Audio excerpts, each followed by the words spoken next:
ಇನ್ನು DK cabinet ನಲ್ಲಿ ಯಾರಿಗೆಲ್ಲ ಸಿಗಲಿದೆ ಮಂತ್ರಿಗಿರಿ? ಡಿಕೆ ಜೊತೆ ನಾಡಿದ್ದು ಪದಗ್ರಹಣ ಮಾಡುವವರು ಯಾರು? ಜಾತಿವಾರು ಲೆಕ್ಕಾಚಾರ ನೋಡ್ತಾ ಹೋದ್ರೆ ಯಾರಿಗೆಲ್ಲ ಅವಕಾಶ ಸಿಗಬಹುದು?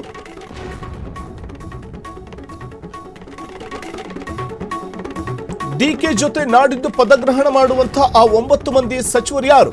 ಜಾತಿವಾರು ಲೆಕ್ಕಾಚಾರ ಯಾರಿಗೆಲ್ಲ ಸಿಗುತ್ತೆ ಚಾನ್ಸ್? ಫ್ರೀಡಂ ಟಿವಿಗೆ ಸಿಕ್ತು ಎಕ್ಸ್ಕ್ಲೂಸಿವ್ ಇನ್ಸೈಡ್ ಮಾಹಿತಿ. ಡಿಕೆ ಕ್ಯಾಬಿನೆಟ್ ನಲ್ಲಿ ಯಾರಿಗೆಲ್ಲ ಸಿಗುತ್ತೆ ಮಂತ್ರಿಗಿರಿ? ಡಿಕೆ ಜೊತೆ ನಾಡಿದ್ದು ಪದಗ್ರಹಣ ಮಾಡುವಂತಹ 9 ಮಂದಿ ಸಚಿವರು ಯಾರು? ಜಾತಿವಾರು ಲೆಕ್ಕಾಚಾರ ಮತ್ತೆ ಇದೇ ವೇಳೆ ಯಾರಿಗೆಲ್ಲ ಅವಕಾಶ ಸಿಗಬಹುದು?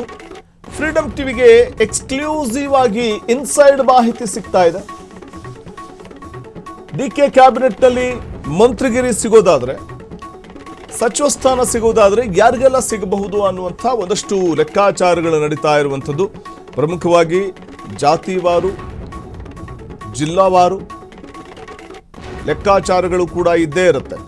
ಮೊದಲ ಹಂತದಲ್ಲಿ 9 ಮಂದಿಗೆ ಸಿಗುತ್ತೆ ಕ್ಯಾಬಿನೆಟ್ನಲ್ಲಿ ಅವಕಾಶ ಅಂತಂದ್ರೆ, ಹಿರಿಯರಿಗೆ ಹಿಂದೆ ಸಿದ್ದರಾಮಯ್ಯನವರ ಸಂಪುಟದಲ್ಲಿ ಕರ್ತವ್ಯ ನಿಭಾಯಿಸ್ತಾ ಇದ್ದಂಥ ಅಥವಾ ನಿಭಾಯಿಸಿದಂಥವ್ರಿಗೆ ಅವಕಾಶ ಸಿಗುತ್ತಾ?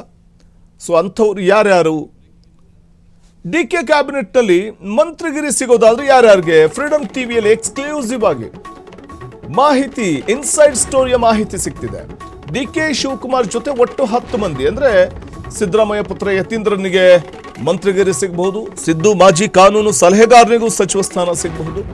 ಹಿಂದುಳಿದ ವರ್ಗದ 3 ಶಾಸಕರಿಗೆ ಮಂತ್ರಿಗಿರಿ ಫಿಕ್ಸ್ ಅಂತ ಹೇಳಲಾಗ್ತಿದೆ. ಪರಿಶಿಷ್ಟ ಜಾತಿಯ 2 ಶಾಸಕರಿಗೆ ಸಚಿವ ಸ್ಥಾನ ಖಚಿತ ಅನ್ನುವಂಥ ಮಾಹಿತಿ ಇದೆ.